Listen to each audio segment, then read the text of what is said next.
il oppose un homme et une femme, Shabadabada évidemment, et deux idées de l'Europe, surtout deux idées de l'Europe et de ses valeurs. À ma gauche, Viktor Orban, 58 ans, Premier ministre de la Hongrie, et à ma droite, Ursula von der Leyen, 62 ans, présidente de la Commission européenne, et celle-ci a le gouvernement de Budapest dans le viseur depuis plusieurs mois. Ursula von der Leyen lui reproche d'enfreindre l'état de droit. Et mardi, d'ailleurs, la Commission européenne a présenté son deuxième rapport annuel sur le sujet. Un rapport qui épingle une fois encore Viktor Orban. Les principaux griefs à son endroit portent sur la corruption qui se développe, l'indépendance de la justice et celle des médias qui s'amenuisent, et puis bien sûr sur cette loi adoptée récemment qui amalgame sous couvert de protection des mineurs l'homosexualité à la pédophilie et à la pornographie. La Commission menace de conditionner le versement d'une partie des fonds européens du plan de relance à l'attitude de Viktor Orban, et celui-ci ne semble pas prêt à céder. La preuve, mercredi, le lendemain, le Premier ministre hongrois a annoncé un référendum pour consulter ses concitoyens sur la sexualité des mineurs et les identités de genre. Mais on le sait,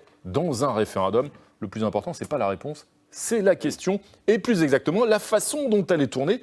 Viktor Orban, il veut en soumettre 5 des questions à ses concitoyens, parmi lesquelles celle-ci. Première question. Êtes-vous favorable à l'organisation de cours sur les orientations sexuelles pour les mineurs dans les établissements d'enseignement public sans le consentement des parents? Deuxièmement, soutenez-vous la propagation des thérapies de changement de sexe pour les mineurs? Alors évidemment, avec des questions posées en ces termes, on se doute un petit peu que la réponse sera probablement négative, comme l'espère Viktor Orban. Le Premier ministre a d'ailleurs choisi son moment, puisqu'une marche des libertés, une marche des fiertés LGBT, aura lieu demain à Budapest, que plusieurs députés européens macronistes d'ailleurs y participeront pour dénoncer sa politique discriminatoire sur les sujets sociétaux. Mais le souci, c'est que le numéro 1 hongrois instrumentalise aussi ce bras de fer avec Bruxelles pour diviser son opposition avant les législatives du printemps prochain. Alors, Ursula von der Leyen peut-elle faire reculer Viktor Orban, Julie Graziani, ou risque-t-elle au contraire, involontairement, de favoriser sa réélection dans 9 mois ? Non, mais moi, je trouve que la présentation qui est faite est extrêmement biaisée. La loi de Viktor Orban ne vise pas la liberté de vivre sa sexualité et ses choix affectifs comme on l'entend.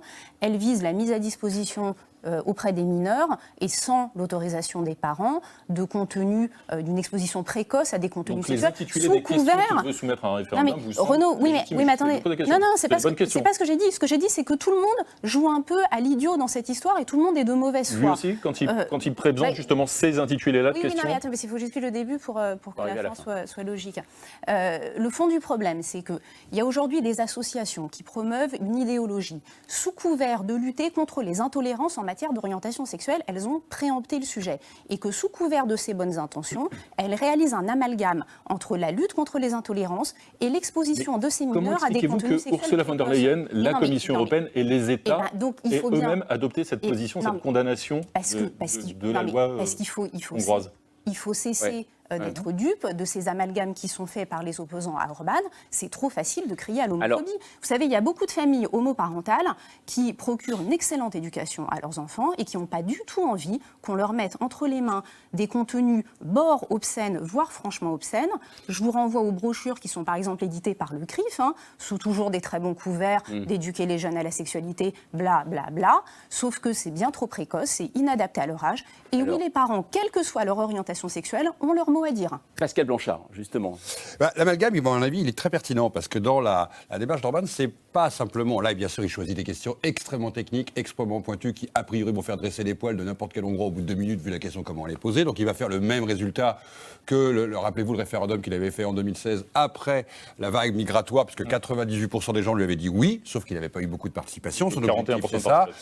Il y a une déformation. C'est-à-dire, on voit bien que, globalement, même si les questions sont très techniques, ce qui est vrai. La démarche d'Orban sur justement les LGBT, sur la question de l'homosexualité, sur la question du genre, sont des questions qui, globalement, sont des questions qui ostracisent. Il choisit ces questions-là pour démontrer que l'Europe est sur une mauvaise pente et une pente descendante. Donc l'amalgame n'est pas simplement quelque chose qui est utilisé par certains pour arriver à faire passer leurs arguments. Chez Orban, il n'y a pas d'amalgame. C'est une pensée politique globale. Il choisit ces points-là d'ancrage pour dire, regardez jusqu'où l'Europe veut nous emmener, nous devons sauver les valeurs de l'Occident, et je suis le dernier croisé de l'affaire. C'est ça qu'il faut combattre derrière. On a bien compris que sur le débat technique, par contre, je conçois que la valeur de conscience peut dire qu'on peut avoir des points de vue différents.